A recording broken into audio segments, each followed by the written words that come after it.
மாதம்பட்டி ரங்கராஜுடைய அந்த இஷ்யூ பார்த்தீங்கன்னா ரொம்ப வைரலாக போயிட்டுருக்கு இல்லையா? ஸோ அதனால் அவர் மாதிரியே பேசி வீடியோ ஒன்று வெளியிட்டார் குரேஷி. இது கண்டிப்பாக எல்லாரும் பார்த்துருப்பீங்க. ஸோ இந்த வீடியோவை பார்த்த நெட்டிசன்கள் மத்தியில் பார்த்தீங்கன்னா நிறைய கிரிட்டிசிசம் எழுந்துச்சு. என்னது இந்த மாதிரி அஃபேர்ஸ் எல்லாம் நார்மலைஸ் பண்ணுறீங்களா? இதுக்கெல்லாம் சப்போர்ட் பண்ணுறீங்களா? எல்லாரும் கூட்டாக சேர்ந்து கேங்காக சேர்ந்து இந்த மாதிரி பாதிக்கப்பட்ட பொண்ணையை கிண்டல் பண்ணுறீங்களான்னு சொல்லிட்டு பலவிதமான கமெண்ட்ஸையும் நம்மளால் பார்க்க முடிஞ்சுது சோஷியல் மீடியாவில். ஸோ அதற்கு அந்த மாதிரி விமர்சனங்களுக்கு இப்போ குரேஷி பார்த்தீங்கன்னா விளக்கம் அளிச்சிருக்காரு.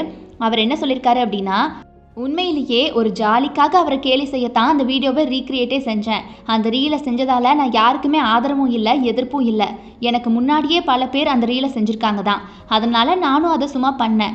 சப்போர்ட் பண்ணுறதுக்கு அவர் ஒன்றும் சாகித்ய அகாடமி விருது வாங்கலையே.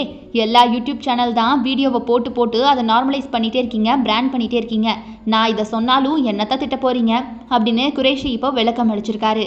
ஸோ இவருடைய விளக்கத்தை பார்த்த நெட்டிசன்கள் மத்தியில் சும்மா சமாளிக்காதீங்க சார் அப்படின்னு சொல்லிட்டு நிறைய கமெண்ட்ஸையும் நம்மளால் பார்க்க முடியுது. ஸோ இதை பற்றி உங்களுடைய கருத்துக்கள் என்ன அப்படிங்கிறத மறக்காமல் கமெண்ட் பாக்ஸில் கமெண்ட் பண்ணிவிடுங்க.